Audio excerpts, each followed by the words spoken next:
कभी सोचा है कि जो आज हम बड़े बड़े शहरों में रह रहे हैं, बड़े बड़े स्काईस्क्रैपर्स, हाईवेज, शॉपिंग मॉल्स, इन सब की शुरुआत कहां से हुई थी? क्या आप जानते हैं कि दुनिया का पहला शहर कब और कैसे बना? दोस्तों, सिविलाइजेशन का मतलब ही होता है एक ऑर्गेनाइज्ड सोसाइटी, जिसमें लोग फार्मिंग करें, नई नई इन्वेंशंस करें और सब मिलकर एक सोसाइटी को डेवलप करें। लेकिन ये सब शुरू कैसे हुआ? कौन से शहर दुनिया के सबसे पुराने शहर माने जाते हैं? चलिए टाइम मशीन में बैठ के जाते हैं 5 से 6 हजार साल पुरानी दुनिया में, जब इंसान ने जंगलों से निकलकर पहली बार शहर बसाने शुरू करे। सबसे पुरानी सिटी का मेंशन अगर कहीं होता है तो वो है मेसोपोटामिया। आज के इराक और सीरिया वाले इलाके में सबसे पहली सिटीज बनी थी और उनमें भी सबसे पहली जो थी वो थी उरुक। उरुक की सबसे बड़ी बात ये थी कि यहाँ पे दुनिया की सबसे पहली लिखी हुई भाषा क्यूनेफॉर्म स्क्रिप्ट का यूज हुआ था। इमेजिन कीजिए, उस टाइम लोग क्ले टैबलेट्स पे लिखने लगे थे। इसका मतलब लिखने का जो कंसेप्ट था वो यहाँ से शुरू हुआ था। और यहाँ की एक फेमस जगह जिगुरट, जो कि एक बड़ा टेम्पल कॉम्प्लेक्स है, उसको देखकर लगता है कि रिलीजन और गवर्नेंस का कंसेप्ट भी यहाँ डेवलप हो रहा था।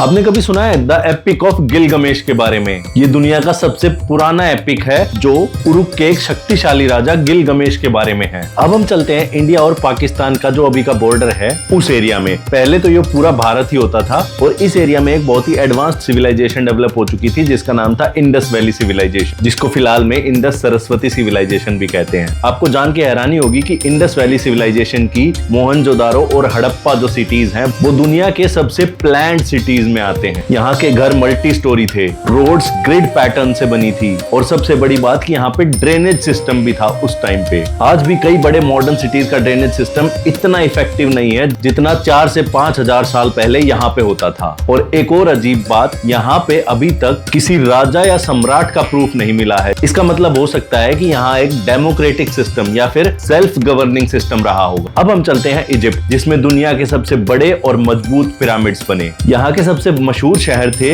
मेम्फिस और थेबीज। मेम्फिस को व्हाइट वॉल्स भी कहा जाता था और ये नाइल रिवर के पास एक इकोनॉमिक और पॉलिटिकल हब था। और थेबीज, जो कि आज का लक्जर है, वो एक जमाने में दुनिया का सबसे बड़ा शहर था। इजिप्शियंस ने सिर्फ पिरामिड्स ही नहीं बनाए बल्कि मैथमेटिक्स, मेडिसिन और आर्किटेक्चर में भी बड़े बड़े डेवलपमेंट्स किए थे। आपको क्या लगता है, अगर आज के जमाने में कुछ स्ट्रक्चर बनाए जाएं, क्या वो इतने लंबे समय तक टिक पाएंगे जितने समय तक ये पिरामिड्स और पुरानी इमारतें जगह जगह टिकी हुई हैं? कमेंट करके जरूर बताएं। अब एशिया की तरफ देखें तो चाइना में भी एक सिटी थी लुओयांग, जो कि 4000 साल पहले बस चुकी थी। यहाँ पे सबसे पहले चाइनीज डायनेस्टीज की शुरुआत हुई और यहाँ के लोगों ने एक बहुत ही यूनिक सिविलाइजेशन बनाई जो आगे जाके सिल्क रोड और the great wall of China जैसी चीजें पॉसिबल बना सकी। इस शहर से चाइना का कल्चरल और इकोनॉमिक ग्रोथ शुरू हुआ जो आज तक दुनिया पर अपना इफेक्ट डाल रहा है। और फाइनली एक ऐसा शहर जो दुनिया के गवर्नेंस सिस्टम पर सबसे ज्यादा असर डाल चुका है, वो है एथेंस, जो कि ग्रीस में है। ये सिर्फ एक शहर ही नहीं था बल्कि डेमोक्रेसी का बर्थ प्लेस भी माना जाता है। यहाँ पे सोक्रेट्स और प्लेटो जैसे फिलोसफर्स ने नए नए आइडियाज दिए जो हम आज भी यूज करते हैं। तो दोस्तों, ये थी दुनिया की सबसे पहली सिटीज की कहानी। आज जो हम बड़े बड़े मेट्रो सिटीज देखते हैं, इनका बेस इन्हीं सिविलाइजेशंस ने रखा था। हर सिटी का अपना एक रोल था। किसी ने राइटिंग का इन्वेंशन किया,